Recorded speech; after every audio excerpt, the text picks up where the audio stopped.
안녕하세요. 별꽃 낭독입니다. 한국의 신비로운 이야기와 심리추리, 초자연의 세계로 여러분을 초대합니다. 별빛 아래 숨겨진 비밀을 함께 풀어볼까요? 지금 시작합니다. 천년의 고도, 경주. 점고 야심 있는 고고학자 박선우는 모두의 반대를 무릅쓰고 기록에 없는 가야 고분을 발굴하고 있습니다. 학자로서의 명예와 진실을 향한 그의 집념은 고분에 얽힌 불길한 소문 따위는 가볍게 무시해버리죠. 하지만 돌문을 여는 순간 그는 알지 못했습니다. 자신이 깨우는 것이 잠든 역사가 아니라 천년의 원한이 담긴 저주라는 것을 말입니다. 천년의 고도, 경주. 그 이름만으로도 묵직한 역사의 향기를 품은 이 땅은 점고 야심 있는 고고학자 박선우에게는 꿈의 무대와도 같았습니다. 그는 학계의 인정을 갈망했고 흙 속에 묻힌 진실을 제 손으로 파헤쳐 자신의 이름을 역사에 남기고 싶다는 뜨거운 집념에 사로잡혀 있었죠. 그리고 마침내 하늘은 그의 손을 들어주는 듯 했습니다. 몇 주 동안 지루하게 이어지던 장마가 끝나고 거짓말처럼 파란 하늘이 드러나던 어느 날이었습니다. 경주 외곽의 한 야산, 관광객의 발길이 거의 닿지 않는 후미진 산비탈의 일부가 장맛비에 쓸려나가며 누구도 예상치 못했던 거대한 바위의 일부가 모습을 드러냈습니다. 처음에는 그저 자연적인 안반인 줄로만 알았습니다. 하지만 흙더미를 걷어내자 그것은 명백히 인간의 손길이 닿은 거대한 무덤의 입구였습니다. 선우의 심장은 거세게 뛰기 시작했습니다. 발굴팀이 급하게 꾸려졌고 초기 조사가 시작되었습니다. 그리고 며칠 후 학계를 발칵 뒤집어 놓을 만한 잠정적인 결론이 나왔습니다. 무덤의 양식과 주변에서 수습된 토기 파편 몇 점을 분석한 결과 이 무덤은 신라의 것이 아니었습니다. 그것은 바로 수수께끼의 왕국, 잊혀진 가야의 것이었습니다. 신라의 심장부인 경주 땅에서 발견된 가야의 고분. 그것도 왕족의 무덤으로 추정되는 거대한 규모의 고분이라니. 이것은 기존의 역사를 뒤엎을 수도 있는 대발견이었습니다. 선우는 이 발굴의 총책임자를 맡게 되었고 그의 이름은 벌써부터 언론에 오르내리기 시작했습니다. 그는 이 발굴이 자신의 인생을 통째로 바꾸어 놓을 것이라 확신했습니다. 하지만 모든 것이 순조롭지만은 않았습니다. 기이하게도 고분이 발견된 그날부터 발굴터 주변에는 단 한 번도 안개가 걷히는 날이 없었습니다.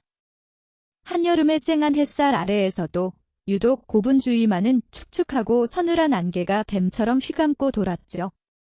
마치 무덤이 스스로를 세상에 드러내기를 거부하며 짙은 장막 뒤로 몸을 숨기려는 듯한 기묘한 분위기였습니다. 팀원들은 그저 지형적인 특성일 것이라 대수롭지 않게 여겼지만 선우의 마음 한구석에는 설명할 수 없는 찝찝함이 자리 잡기 시작했습니다. 본격적인 발굴 작업이 시작되기 전날 해질녘이었습니다. 선우가 임시 막사에서 발굴 계획도를 최종 검토하고 있을 때 한 노파가 그림자처럼 조용히 그를 찾아왔습니다. 마을 가장 구석진 곳에 산다는 나이를 가늠하기 힘든 노파였습니다. 깊게 팬 주름은 마치 고목의 껍질 같았고 모든 것을 체념한 듯한 검은 눈동자는 세월의 풍파를 고스란히 맞은 채 텅 비어 있었습니다. 노파는 아무 말 없이 그저 주름진 손으로 고분이 있는 산비탈을 가리켰습니다. 그리고는 마른 나뭇가지가 서로 부딪히는 듯한 갈라진 목소리로 입을 열었습니다. 젊은 양반 지금이라도 그만두는 게 좋을 게야. 선우는 서류에서 눈을 떼고 노파를 바라보았습니다. 그는 이 지역의 미신이나 전설에 대해 경고하러 온 것임을 직감했습니다. 무슨 말씀이신지요, 할머니? 그 무덤은 그냥 무덤이 아니야. 원한에 사무친 공주님의 잠자리라고. 살아있는 모든 것을 저주하며 눈을 감은 가엾은 공주님의 무덤이야. 그곳을 절대 열어서는 안 돼. 잠든 공주의 한을 깨우는 자는 모두 끔찍한 불행을 겪게 될 게야. 아주 끔찍한 불행을. 노파의 목소리에는 단순한 경고가 아닌 마치 미래를 직접 본 사람과도 같은 섬뜩한 확신이 서려 있었습니다. 하지만 젊고 이성적인 고고학자에게 그 말은 그저 낡고 비과학적인 미신으로 들릴 뿐이었습니다. 선우는 애써 부드러운 미소를 지으며 대답했습니다. 걱정해주시는 마음은 감사합니다, 할머니. 하지만 저희는 역사를 연구하는 사람들입니다. 묻혀있는 진실을 밝히는 것이 저희의 일이고요. 미신 때문에 이 위대한 발견을 포기할 수는 없습니다. 그는 노파의 말을 그렇게 가볍게 치부해버렸습니다. 노파는 더 이상 아무 말도 하지 않았습니다. 그저 어리석은 거지라는 듯한 눈빛으로 선우를 한참 동안 바라보다가 왔을 때처럼 소리 없이 몸을 돌려 어둠 속으로 사라졌습니다. 그 모습이 마치 이승의 사람이 아닌 것처럼 기이하게 느껴졌지만 선우는 곧 고개를 저으며 다시 서류에 집중했습니다. 그의 머릿속은 오직 내일 있을 발굴의 성공과 그로 인해 얻게 될 학자로서의 명예에 대한 기대감으로 가득 차 있었습니다. 마침내 발굴의 날이 밝았습니다. 그날도 어김없이 고분 주변은 짙은 안개에 휩싸여 있었습니다. 팀원들은 저마다 안전모를 쓰고 장비를 챙기며 분주하게 움직였습니다. 선우는 확성기를 들고 팀원들의 작업을 지휘했습니다. 그의 목소리에는 자신감과 흥분이 넘치고 있었습니다. 마침내 1000년의 세월 동안 굳게 닫혀있던 고분의 육중한 돌문이 그 모습을 완전히 드러냈습니다. 문에는 알아볼 수 없는 고대 가야의 문양이 음산하게 새겨져 있었습니다. 윈치와 각종 장비를 동원해 돌문을 조금씩 움직이기 시작했습니다. 드르륵 끄으 죽중한 돌문이 바닥에 끌리는 굉음이 안개 자욱한 산 전체에 울려 퍼졌습니다. 바로 그 순간이었습니다. 돌문이 약 한 뼘쯤 열리며 그 틈으로 검은 내부가 보이기 시작한 바로 그 찰나. 스. 어디선가 섬뜩한 소리가 탐사팀원 모두의 귓가를 동시에 스쳐 지나갔습니다.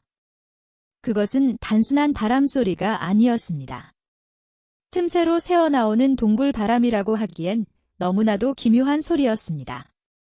마치 한 맺힌 여인이 귓가에 대고 무언가를 속삭이는 듯한 차갑고 서늘한 소리. 알아들을 수는 없었지만 그 소리에는 깊은 슬픔과 지독한 원망이 담겨 있는 듯 했습니다. 팀원들은 모두 하던 일을 멈추고 소름이 돋은 팔을 문지르며 서로를 마주 보았습니다. 방금 무슨 소리 못 들었습니까? 들었습니다. 꼭 여자 울음소리 같기도 하고. 웅성거리는 팀원들을 향해 선우는 애써 태어난 척 소리쳤습니다. 바람 소리일 뿐입니다. 동굴 내부의 공기가 밖으로 나오면서 나는 소리니 신경 쓰지 말고 계속 작업 진행하세요. 하지만 그의 등에도 식은땀 한 줄기가 흐르고 있었습니다. 노파의 경고가 불현듯 뇌리를 스쳤지만 그는 억지로 그 생각을 지워버렸습니다.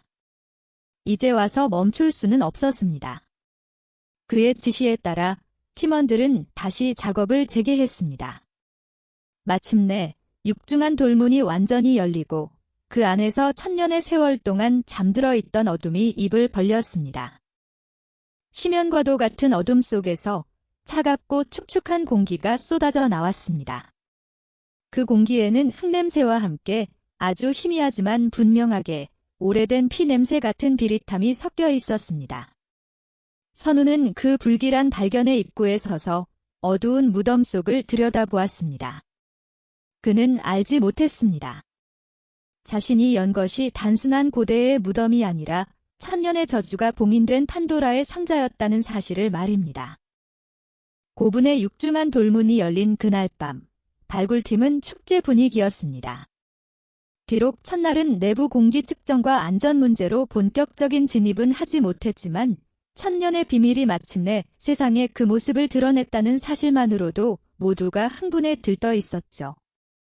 임시 막사에서는 늦게까지 술잔이 오갔고 고고학자 박선우는 동료들과 기자들의 찬사와 질문 세례를 받으며 자신의 인생에서 가장 빛나는 밤을 보내고 있었습니다. 낮에 들었던 기묘한 속삭임과 노파의 섬뜩한 경고는 축배의 소음과 학자로서의 성취감 속에서 어느새 희미하게 잊혀갔습니다. 그는 이 모든 것이 성공에 대한 압박감이 만들어낸 일시적인 스트레스일 뿐이라고 스스로를 합리화했습니다. 하지만 그의 무의식 깊은 곳에서는 이미 저주의 그림자가 짙게 드리워지고 있었습니다. 자정이 넘어 술기운에 취해 간이 침대에 몸을 뉘었을 때였습니다.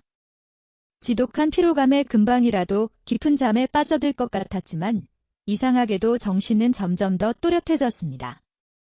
귓가에서는 여전히 낮에 들었던 그 스산한 바람소리가 환청처럼 맴돌았고 눈을 감아도 어두운 무덤의 입구가 아른거렸습니다. 그렇게 얼마쯤 뒤척였을까 그는 자신도 모르는 사이에 아주 깊고 기묘한 꿈의 심연 속으로 빠져들고 있었습니다. 그날 밤 나는 꿈을 꾸었다. 하지만 그것은 평범한 꿈이 아니었다. 너무나도 생생해서 현실과 꿈의 경계가 무너져 내리는 듯한 끔찍한 체험이었다.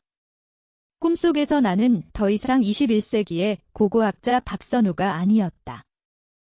나는 1000년 전 가야의 이름 모를 한 병사였다. 내 손에는 묵직한 창이 들려 있었고 온몸에는 딱딱한 갑옷과 함께 누군가의 피인 듯한 비릿하고 끈적한 액체가 흥건하게 젖어 있었다. 주위는 온통 불길과 비명, 그리고 쇠붙이가 부딪히는 소리로 가득했다. 나는 전쟁터 한가운데에 서 있었다. 적은 신라군이었다.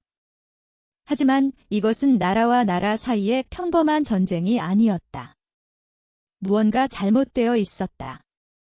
우리는 지금 지켜야 할 사람들을 향해 칼을 겨누고 있었다. 꿈속에 나는 혼란스러웠지만 내 몸은 내 의지와는 상관없이 움직였다. 나는 다른 병사들과 함께 화려했지만 이미 반쯤은 불타버린 궁궐의 가장 깊은 곳으로 향했다. 그곳에는 거대한 구덩이가 파여 있었고 그 주위를 무당들이 둘러싼 채 광기 어린 굿판을 벌이고 있었다. 쉴 새 없이 울려 퍼지는 북소리는 심장을 옥죄는 듯했고 불길에 비친 무당들의 춤사위는 마치 지옥의 악귀들이 춤을 추는 것처럼 기괴하고 섬뜩했다. 그리고 나는 보았다. 그 끔찍한 재래의 한가운데 피의 제물이 될 한 여인을. 그녀는 가야의 공주, 아라였다. 꿈속에 내가 목숨을 바쳐 지키기로 맹세했던 달빛처럼 희고 꽃처럼 아름다웠던 나의 주군. 하지만 지금 그녀의 모습은 처참하기 그지없었다. 곱던 비단 옷은 갈기갈기 찢겨 있었고 맑고 총명하던 눈동자는 깊은 절망과 지독한 원망으로 가득 차 핏발이 서 있었다. 그녀는 영모를 꾀했다는 억울한 누명을 쓰고 산채로 무덤에 갇히는 순장의 벌을 받게 된 것이었다. 아닙니다. 저는 결코 아버님을 배신하지 않았습니다. 이것은 저를 시기한 자들의 모함입니다. 공주는 피를 토하는 심정으로 절규했지만 그녀의 목소리는 광적인 북소리와 무당들의 저주 섞인 노랫소리에 묻혀버렸다. 아무도 그녀의 진실을 들어주지 않았다. 그녀를 아끼던 왕은 이미 적의 칼에 쓰러진 뒤였고 그녀를 따르던 충신들은 모두 역도로 몰려 죽임을 당했다. 그리고 지금 살아남은 병사들은 그녀를 지키는 대신 그녀가 산채로 묻히는 끔찍한 광경을 그저 지켜보고만 있어야 했다. 꿈속에 나는 무력감과 죄책감에 몸을 떨었다. 창을 쥔 손에 힘이 들어갔지만 차마 앞으로 나설 수가 없었다. 무당의 우두머리가 날카로운 칼로 공주의 팔에 상처를 냈다. 선홍빛 피가 흘러내려 하얀 소복을 붉게 물들였다. 그것은 그녀의 영혼을 이 땅에 영원히 묶어두려는 저주 섞인 의식이었다. 내 인연. 너의 더러운 피와 하는 이 땅에 봉인되어 1000년이 지나도 결코 씻기지 않으리라. 너의 무덤은 영원한 감옥이 될 것이며 너의 영혼은 빛을 보지 못하고 영원히 어둠 속을 떠돌게 될 것이다. 공주는 더 이상 저항하지 않았다. 그녀의 눈에서는 피눈물이 흘러내렸다. 그녀는 자신을 배신한 세상을, 그리고 자신을 지켜주지 못한 무력한 신하들을 향해 지독한 저주를 퍼붓기 시작했다. 그녀의 목소리는 더 이상 인간의 것이 아니었다. 그것은 원한에 사무친 귀신의 절규였다. 마침내 병사들이 공주를 거칠게 붙잡아 산채로 구덩이 속으로 밀어넣으려 했다. 무덤에 갇히기 바로 직전 마지막 순간이었다. 공주 아라는 수많은 병사들 중에서 유독 나를, 꿈속의 병사인 나를 똑바로 바라보았다. 그 시선이 마주치는 순간 나는 온몸이 얼어붙는 듯한 공포를 느꼈다. 그녀는 나를 알고 있었다. 아니, 정확히는 1000년 후의 나, 고고학자 박선우를 꿰뚫어 보고 있었다. 그리고 그녀는 예언하듯, 하지만 오직 나만이 들을 수 있는 아주 작은 목소리로 속삭였다. 나의 잠을 깨우는 자 너로구나. 그녀의 입가에는 소름 끼치는 미소가 걸려 있었다. 나의 1000년의 고독을 방해한 자, 너 역시 나의 고통을 맛보게 되리라. 나의 무덤을 연 대가로 너는 너의 세상에서 가장 믿었던 것에게 배신당하고 가장 소중한 것을 잃게 될 것이다. 이것이 나의 마지막 예언이자 너에게 내리는 저주이니라. 그 말을 끝으로 공주는 구덩이 속으로 던져졌다. 그리고 그 위로 거대한 돌문이 닫히기 시작했다. 어둠 속에 갇히는 그녀의 마지막 모습, 피눈물을 흘리며 나를 향해 웃던 그 저주 섞인 미소가 나의 뇌리에 낙인처럼 새겨졌다. 안 돼. 나는 비명을 지르며 꿈에서 깨어났다. 온몸은 식은땀으로 흠뻑 젖어 있었고 심장은 금방이라도 터질 것처럼 미친 듯이 뛰고 있었다. 창밖은 아직도 칠흑 같은 어둠에 잠겨 있었다. 나는 한참 동안 거친 숨을 몰아쉬며 방금 전에 끔찍한 악몽을 떨쳐내려 애썼다. 그건 그냥 꿈일 뿐이야. 발굴 작업에 대한 스트레스와 죄책감, 그리고 노파에게 들었던 미신이 뒤섞여 만들어낸 악몽일 뿐이라고. 나는 그렇게 스스로를 몇 번이나 다독였다. 하지만 아무리 애를 써도 꿈속의 장면들은 너무나도 생생하게 느껴졌다. 특히 마지막에 나를 향해 속삭이던 공주의 목소리와 그 눈빛은 도저히 꿈이라고만 치부할 수 없을 만큼 현실적이었다. 나는 떨리는 손으로 물을 마시기 위해 자리에서 일어났다. 그때 무언가 이상한 감촉이 느껴졌다. 왼쪽 손목이 따끔거리며 쓰라렸다. 설마 하는 마음에 불을 켜고 손목을 확인한 순간 나는 그 자리에 얼어붙고 말았다. 나의 왼쪽 손목에는 꿈속에서 공주가 나를 붙잡기라도 한 것처럼 혹은 날카로운 무언가에 핥힌 것처럼 5개의 붉은 손톱 자국이 선명하게 남아 있었다. 붉은 손톱 자국. 그것은 단순한 상처가 아니었습니다. 칠흑 같은 어둠 속에서 마치 지옥의 낙인처럼 선명하게 피어난 5개의 붉은 선은 고고학자 박선우의 이성을 송두리째 흔들어 놓았습니다. 그는 자신의 손목을 몇 번이고 문질러 보았습니다. 꿈의 잔상이 만들어낸 환각이기를 바랐지만 손끝에서 느껴지는 쓰라린 통증은 그것이 냉엄한 현실임을 끊임없이 상기시켰습니다. 어떻게 이런 일이 가능하단 말인가? 꿈속에서 입은 상처가 현실에 나타나다니. 과학적으로는 도저히 설명할 수 없는 현상이었습니다.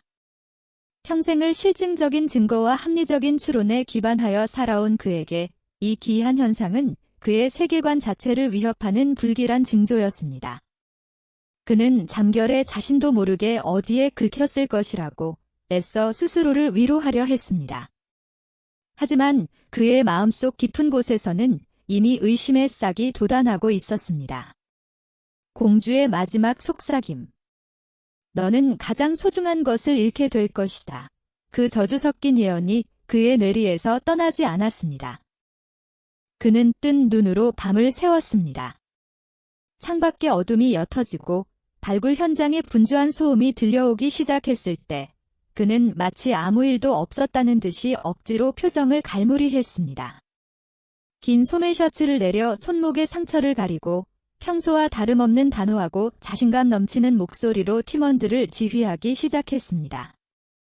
하지만 그의 내면은 이미 거대한 균열이 시작되고 있었습니다.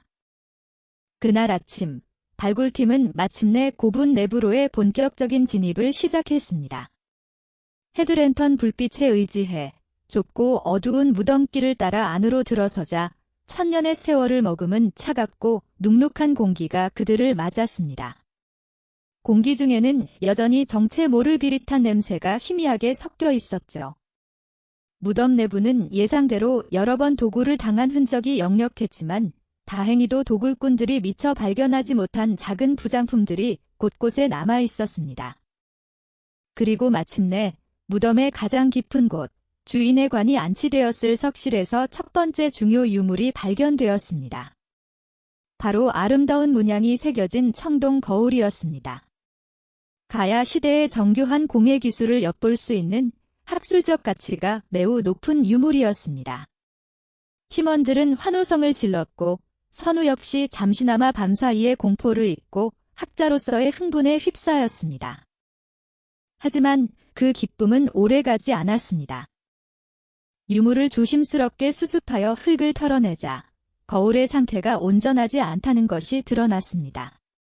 거울은 이미 여러 조각으로 산산조각이 나 있었고 그 표면은 마치 누군가 일부러 그런 것처럼 심하게 훼손되어 있었습니다. 무엇보다 이상한 것은 각각의 깨진 거울 조각마다 마치 날카로운 손톱으로 긁어낸 듯한 기이한 흔적들이 어지럽게 새겨져 있다는 것이었습니다. 마치 거울에 비친 자신의 모습을 증오하며 스스로를 파괴하려 한 누군가의 처절한 몸부림처럼 보였습니다. 이상하군요. 도굴 과정에서 파손된 것이라고 하기엔 너무 인위적인 흔적입니다. 마치 거울 주인이 직접 깬 것처럼요. 선우의 곁에 있던 젊은 연구원, 민준이 고개를 갸웃거리며 말했습니다. 선우는 아무 대답도 할 수 없었습니다. 그는 깨진 거울 조각에 새겨진 날카로운 흔적에서 어젯밤 자신의 손목에 나타났던 바로 그 붉은 상처를 떠올리고 있었기 때문입니다. 우연이라고 하기엔 너무나도 섬뜩한 우연의 일치. 그의 심장이 다시 차갑게 식어내리는 것을 느꼈습니다. 그는 팀원들의 동요를 막기 위해 오랜 세월 집안이 침하되면서 자연적으로 파손된 것일 수도 있네. 섣불리 판단하지 말고 일단 연구실로 옮겨보건 작업부터 시작하게 하고 지시했습니다. 바로 그때였습니다. 깨진 거울 조각들을 맨손으로 조심스럽게 수습하던 연구원 민준이 갑자기 작고 하는 짧은 비명을 질렀습니다. 왜 그러나, 민준군? 선우가 묻자 민준은 별일 아니라는 듯 웃어 보였습니다. 아닙니다. 박사님. 거울 조각이 날카로워서 손을 살짝 베인 것 같습니다. 그의 손가락에서는 아주 작은 핏방울이 배어나오고 있었습니다. 그는 대수롭지 않게 손가락을 한번 빨고는 다시 유물 수습에 집중했습니다. 그 누구도 그 작은 상처에 주목하지 않았습니다. 그 일이 앞으로 닥쳐올 끔찍한 비극의 서막이 될 것이라고는 상상조차 하지 못한 채. 그날 오후, 발굴 현장은 순조롭게 마무리되는 듯 했습니다. 하지만 임시 막사로 돌아온 직후 갑자기 민준이 고열에 시달리며 쓰러지는 사건이 발생했습니다. 그의 몸은 불덩이처럼 뜨거웠고 식은땀을 비오듯 흘리며 극심한 오한을 호소했습니다. 팀원들은 급히 그를 병원으로 옮기려 했지만 민준의 상태는 급격히 악화되었습니다. 그는 의식을 잃은 채 알아들을 수 없는 헛소리를 반복하기 시작했습니다. 그의 눈은 허공의 한 점을 향해 고정되어 있었고 마치 눈앞에 무언가 끔찍한 것이라도 있는 것처럼 극심한 공포에 떨고 있었습니다. 저리가 오지 말란 말이야. 가까이 다가간 선우는 그의 헛소리에 귀를 기울였습니다. 그리고는 온몸의 피가 차갑게 식는 것을 느꼈습니다. 민주는 분명하게 말하고 있었습니다. 하얀 소복의 여자가 나를 보고 울고 있어 피눈물을 흘리면서 나를 원망하고 있어 살려주세요. 민준의 입에서 나온 하얀 소복의 여자와 피눈물이라는 단어는 선우가 꾸었던 악몽의 내용과 정확하게 일치했습니다. 이것은 더 이상 우연이 아니었습니다. 꿈속에서 공주가 속삭였던 저주. 나의 잠을 깨우는 자, 나의 고통을 맛보게 되리라의 그 저주가 이제 막 그 실체를 드러내며 첫 번째 희생자를 만들어낸 것이었습니다. 선우는 패닉에 빠진 팀원들을 진정시키고 서둘러 구급차를 불렀습니다. 하지만 그의 마음속에서는 걷잡을 수 없는 공포가 피어오르고 있었습니다. 그는 떨리는 손으로 아무도 모르게 셔츠 소매를 걷어 자신의 손목을 확인했습니다. 아침까지만 해도 그저 붉은 자국이었던 상처가 어느새 시커멓게 변색되어 마치 피부 속을 파고드는 것처럼 음산하게 변해 있었습니다. 저주가 시작된 것이었습니다. 그리고 그 저주의 다음 목표는 바로 자신이라는 것을 그는 직감할 수 있었습니다.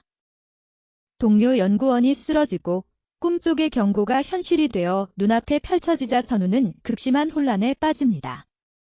과학으로 설명할 수 없는 일들. 우연이라고 하기엔 너무나도 섬뜩한 우연의 일치. 그는 발굴 현장을 비추는 차가운 조명 아래 서서 떨리는 손으로 자신의 손목에 남은 붉은 상처를 내려다봅니다. 과연 이 모든 것은 정말 저주 때문일까요? 별꽃 낭독과 함께한 시간 즐거우셨나요? 다음 이야기에서 더 깊은 비밀을 풀어봅시다. 구독과 좋아요 잊지 말아주세요. 별빛 아래서 다시 만나요.